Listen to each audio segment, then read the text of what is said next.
مدینہ کی یہ بات زندہ رہنا ہو تو انسان مدینے میں رہے، ہے اسی زیست میں مزہ، ہے اسی زیست میں مزہ جو دیار یار میں، دل میں جو کہ تم رہو، دل میں جو کہ تم رہو، سینے میں تم اگر بسو، پھر ہو وہی چہل پہل، پھر ہو وہی چہل پہل، اجڑے ہوئے دیار میں تم ہی تو ایک آس ہو، تم ہی تو ایک آس ہو، قلب گناہگار میں، ان کے جو ہم غلام تھے، ان کے جو ہم غلام تھے، خلق کے پیشوا رہے، ان سے پھرے جہاں پھرا، ان سے پھرے جہاں پھرا، آئی کمی وقار میں، ان سے پھرے، ان سے پھرے جہاں پھرا، آئی کمی وقار میں، تم ہی ہو چین، تم ہی ہو چین اور قرار، اس دل بے قرار میں، فیض نے تیرے یا نبی،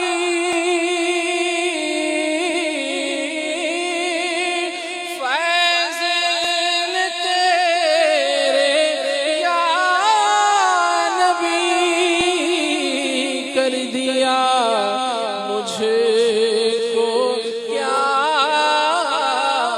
سے کیا ورنہ دھرا ہوا تھا کیا،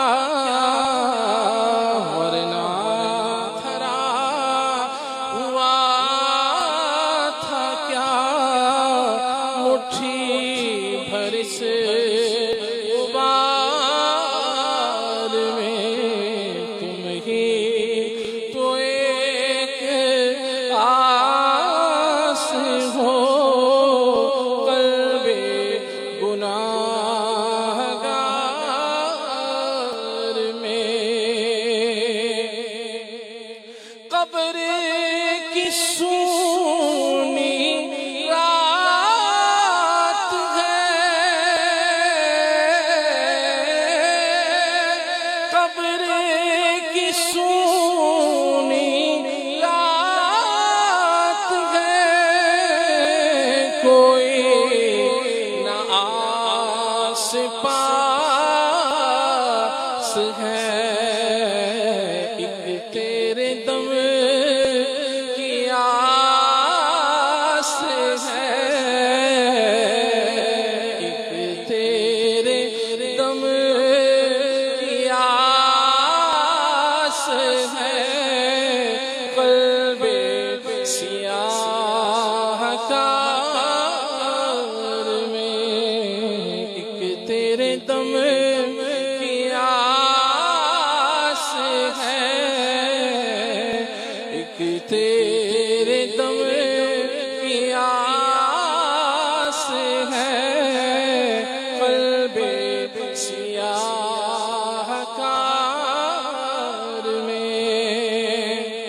کر قبر روشن کیجیے، ذات بے شک آپ کی تو منبع انوار ہے، ایک تیرے دم کی آس ہے، قلب سیاہ کار میں قبر اندھیری میں گھبراؤں گا جب تنہا، امداد میری کرنے آ جانا میرے آقا، روشن میری تربت کو للہ ذرا کرنا، جب وقت نظر آئے دیدار عطا کرنا، ایک تیرے دم کی آس ہے، قلب سیاہ کار نے، قلب سیاہ کار میں، چار رسول فرشت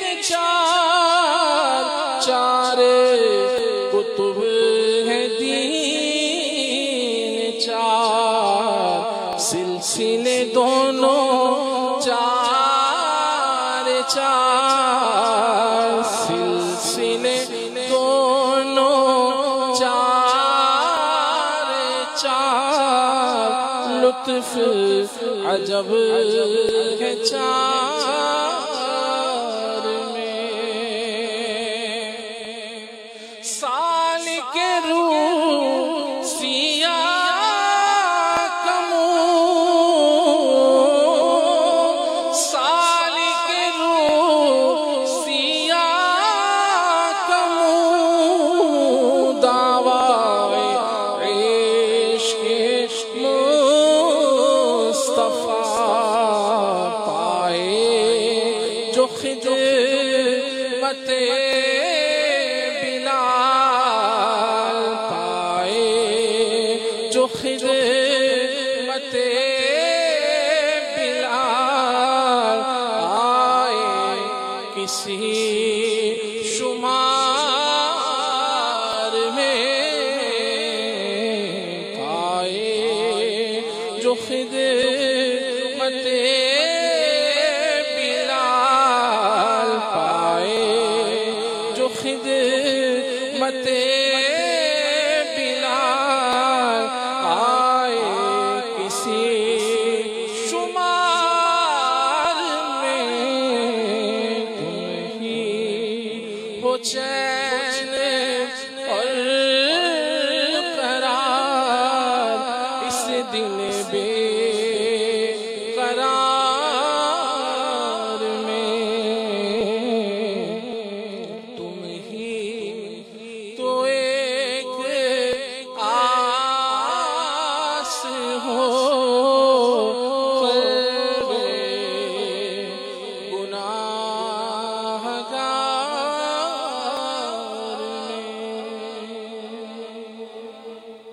اللہ اکبر اللہ اکبر۔ آئیے مدنی چینل کے ناظرین سیگمنٹ کی طرف بڑھتے ہیں۔ ہمارا سیگمنٹ ہے 1500واں جشن ولادت۔ آنکھ صلی اللہ کہتے کہتے، مدنی چینل کے ناظرین، پروگرام کھلے آنکھ صلی اللہ کہتے کہتے 1500واں جشن ولادت، اس سیگمنٹ میں ہم حاضر ہیں۔ پیارے آقا صلی اللہ علیہ وآلہ وسلم کے بچپن شریف کے کچھ واقعات ہم سن رہے ہیں۔ حضرت بی بی حلیمہ سعدیہ رضی اللہ تعالی عنہا نے جن برکات نبوت کو ملاحظہ کیا ان کو ہم نے گزشتہ سلسلوں میں سماعت کیا ہے۔ عرب دستور کے مطابق مدت رضاعت 2 سال تھی، لہٰذا 2 سال مکمل ہوئے تو دستور کے مطابق رحمت عالم صلی اللہ علیہ وآلہ وسلم کو ان کی والدہ کے پاس لے آئیں اور انہوں نے حسب توفیق حضرت بی بی حلیمہ رضی اللہ تعالی عنہا کو انعام و اکرام سے نوازا۔ آپ فرماتی ہیں گو عرب دستور کے مطابق اب ہمیں نبی پاک صلی اللہ علیہ وسلم رحمت عالم صلی اللہ علیہ وسلم کو اپنے پاس رکھنے کا کوئی حق نہیں تھا، مگر آپ صلی اللہ علیہ وسلم کی برکات نبوت کی وجہ سے ایک لمحہ کے لیے بھی ہم آپ کی جدائی کو گوارا نہیں کر رہے تھے۔ عجیب اتفاق تھا کہ اس سال میں مکہ معظمہ میں ایک وبائی بیماری پھیلی تھی، چنانچہ ہم نے اس وبائی بیماری کا کہہ کر حضرت سیدہ آمنہ رضی اللہ تعالی عنہا کو راضی کر لیا اور نبی پاک صلی اللہ علیہ وسلم کو واپس اپنے گھر میں لے کر آئے۔ پھر ہمارا مکان دوبارہ سے رحمتوں اور برکتوں کی کان بن گیا، سبحان اللہ، اور آپ ہمارے پاس انتہائی خوش و خرم رہنے لگے۔ جب آپ صلی اللہ علیہ وسلم کچھ بڑے ہوئے تو گھر سے باہر نکلتے اور دوسرے لڑکوں کو کھیلتے ہوئے دیکھتے، مگر خود ہمیشہ ہر قسم کے کھیل کود سے علیحدہ رہتے۔ ایک روز مجھ سے کہنے لگے، اماں جان میرے دوسرے بھائی بہن دن بھر نظر نہیں آتے، یہ لوگ ہمیشہ صبح اٹھ کر روزانہ کہاں چلے جاتے ہیں؟ اللہ اکبر۔ آپ فرماتی ہیں میں نے کہا یہ بکریاں چرانے چلے جاتے ہیں۔ یہ سن کر آپ نے فرمایا مادر مہربان آپ مجھے بھی میرے بہن بھائیوں کے ساتھ بھیجیے۔ چنانچہ پیارے آقا صلی اللہ علیہ وآلہ وسلم کے اصرار پر مجبور ہو کر آپ کو حضرت حلیمہ رضی اللہ تعالی عنہا نے اپنے بچوں کے ساتھ چراگاہ جانے کی اجازت دی، اور آپ روزانہ جہاں حضرت حلیمہ رضی اللہ تعالی عنہا کی بکریاں چرا کرتی تھیں وہاں میرے آقا صلی اللہ علیہ وسلم ان کے ساتھ تشریف لے جاتے۔ ایک دن آپ صلی اللہ علیہ وسلم چراگاہ میں تھے، ایک دم حضرت حلیمہ رضی اللہ تعالی عنہا کے فرزند زمرہ دوڑتے ہوئے ہانپتے کانپتے گھر میں آئے اور اپنی ماں حضرت بی بی حلیمہ سے کہا، اماں جان بڑا غضب ہو گیا، محمد صلی اللہ علیہ وسلم کو 3 آدمیوں نے جو بہت زیادہ سفید لباس میں تھے چت لٹا کر ان کا شکم پھاڑ دیا اور اسی حالت میں ان کو چھوڑ کر بھاگا ہوا میں آ گیا ہوں۔ یہ سن کر حضرت حلیمہ اور ان کے شوہر دونوں بدحواس ہو کر گھبرائے ہوئے دوڑتے ہوئے جنگل میں پہنچے تو کیا دیکھتے ہیں پیارے آقا صلی اللہ علیہ وآلہ وسلم تشریف فرما ہے، بیٹھے ہوئے مگر چہرہ مبارک زرد اور اداس ہے۔ حضرت حلیمہ رضی اللہ تعالی عنہا کے شوہر نے انتہائی مشفقانہ لہجے میں پیار سے پوچھا، بیٹا کیا بات ہے؟ اللہ اکبر۔ میرے آقا صلی اللہ علیہ وسلم نے فرمایا کہ 3 شخص جن کے کپڑے بہت زیادہ سفید صاف ستھرے تھے میرے پاس آئے، مجھے چت لٹا کر میرا شکم چاک کر کے اس میں سے کوئی چیز نکال دی اور پھر کوئی چیز میرے شکم میں ڈال کر شگاف کو سی دیا، مجھے ذرا برابر بھی اس دوران تکلیف نہیں ہوئی۔ یہ واقعہ سن کر حضرت حلیمہ اور ان کے شوہر دونوں بے حد گھبرائے اور شوہر نے کہا، اے حلیمہ مجھے ڈر ہے کہ ان کے اوپر شاید کوئی آسیب کا اثر ہے، لہذا تم بہت جلد ان کو ان کے گھر والوں کے پاس واپس چھوڑاؤ۔ حضرت حلیمہ آپ کو مکہ مکرمہ لے کر آئیں۔ اس خوف آپ کے اندر چونکہ خوف پیدا ہو چکا تھا کہ یہ اللہ جانتا ہے کیا معاملہ ہے، اللہ اکبر، شاید ہم کما حقہ ان کی حفاظت نہ کر سکیں۔ حضرت حلیمہ جب مکہ مکرمہ پہنچی آپ صلی اللہ علیہ وسلم کی والدہ ماجدہ نے حضرت حلیمہ سے پوچھا کہ تم بڑی خواہش کے ساتھ لے کر گئی تھی اور بڑی جلدی انہیں واپس چھوڑ دیا، پھر آپ نے یہ سارا معاملہ بیان کیا، ہمیں لگتا ہے کہ شاید کہ آسیب کا معاملہ ہے، اللہ اکبر۔ حضرت آمنہ رضی اللہ تعالی عنہ نے فرمایا، ہرگز نہیں، خدا کی قسم میرے نور نظر پر ہرگز کبھی بھی کسی جن یا شیطان کا عمل دخل نہیں ہو سکتا، میرے بیٹے کی بڑی شان ہے۔ پھر ایام حمل اور وقت ولادت کے حیرت انگیز واقعات سنا کر حضرت حلیمہ کو مطمئن کر دیا اور حضرت حلیمہ آپ صلی اللہ علیہ وسلم کو آپ کی والدہ ماجدہ کے سپرد کر کے اپنے گاؤں واپس چلی آئیں اور آپ صلی اللہ علیہ وسلم اپنی والدہ کے آغوش تربیت میں پرورش پانے لگے۔ صلو علی الحبیب صلی اللہ تعالی علی محمد صلی اللہ علیہ وآلہ وسلم۔ اللہ اللہ اللہ لا الہ الا ہو، اللہ اللہ اللہ لا الہ الا ہو۔ عید میلاد النبی ہے دل بڑا مسرور ہے، عید میلاد النبی ہے دل بڑا مسرور ہے۔ ہر طرف ہے شادمانی، ہر طرف ہے شادمانی، رنج و غم کا فون ہے، اللہ اللہ اللہ لا الہ الا ہو، اللہ اللہ اللہ لا الہ الا ہو۔ اس طرف جو نور ہے تو اس طرف بھی نور ہے، اس طرف جو نور ہے تو اس طرف بھی نور ہے، ذرہ ذرہ سب جہاں کا، ذرہ ذرہ سب جہاں کا نور سے معمور ہے، اللہ اللہ اللہ لا الہ الا ہو، اللہ اللہ اللہ لا الہ الا ہو۔ آمینہ تجھ کو مبارک شاہ کا میلاد ہو، آمینہ تجھ کو مبارک شاہ کا میلاد ہو، تیرا آنگن نور میں، تیرا آنگن نور، تیرا تیرا آنگن نور، تیرا گھر کا گھر سب نور ہے، اللہ اللہ اللہ لا الہ الا ہو، اللہ اللہ اللہ لا الہ الا ہو، اللہ اللہ اللہ لا الہ الا ہو۔ صلو علی الحبیب صلی اللہ تعالی علی محمد صلی اللہ علیہ وآلہ وسلم۔ مدنی چینل کے ناظرین کی کچھ کالز ہیں، کال لیتے ہیں۔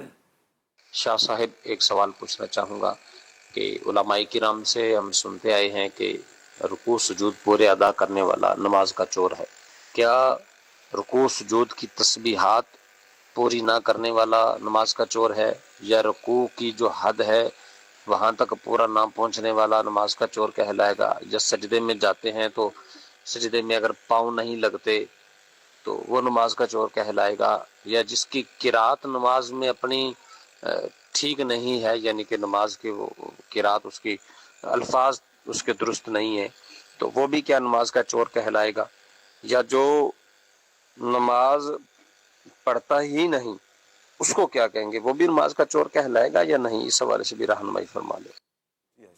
بنیادی طور پر تو یہی ہے کہ جو نماز نہیں پڑھتا وہ تو چوروں کا چور ہے نا، چوروں کا چور ہے۔ تو یہ جو نماز میں چوری کرتا ہے یہ جدا سے ہے۔ جی، تو ایک تو ہے نماز پڑھنے ہی نہیں، ایک ہے نماز پڑھتا ہے لیکن اس کے اندر چوری کرتا ہے۔ جی، اور باقی جو انہوں نے تفسیرات بتائی ہیں، اور واقعی یہ ساری تفسیرات ہی تقریباً اس میں موجود ہیں، قرات درست نہیں ہے یا مکمل قرات جو پڑھنے کا حکم ہے وہ پوری ادا نہیں کرتا، تو یہ بھی چوری کے زمرے میں ہی آئے گا۔ اسی طرح رکوع و سجود کے اندر بالخصوص اطمینان سے سجدہ اور رکوع نہیں کرتا تو وہ بھی قرار پائے گا۔ بہرحال جو تسبیحات ہیں یہ تسبیحات سنت ہے، اور اس میں کوئی کمی رہتی ہے تو ہم یوں کہیں گے کہ سنت جو ہے وہ ادا پوری نہیں ہوئی، لیکن سکون سے جو ہے یہ ہر جو ہے وہ رکن سکون سے ادا کرنا یہ تو واجب ہے، تو واجب کا ترک ہوگا تو نماز ہی جو ہے وہ ناقص ہو جائے گی۔ نفس فرض تو ادا ہو جائے گا لیکن جو ہے وہ نماز ناقص رہے گی، اور اگر قرات درست نہیں پڑھتا اور نہ ہی اس کے اندر کوشش کرتا ہے تو پھر تو یہ فرض ہی جو ہے وہ ادا نہیں ہوگا۔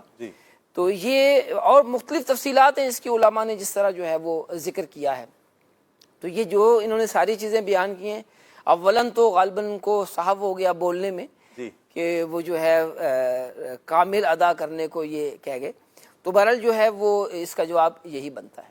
چلیں جزاک اللہ۔ ایک اور کال لیتے ہیں۔ ماشاءاللہ کھلے آنکھ سلسلہ بہت ہی اچھا ہے۔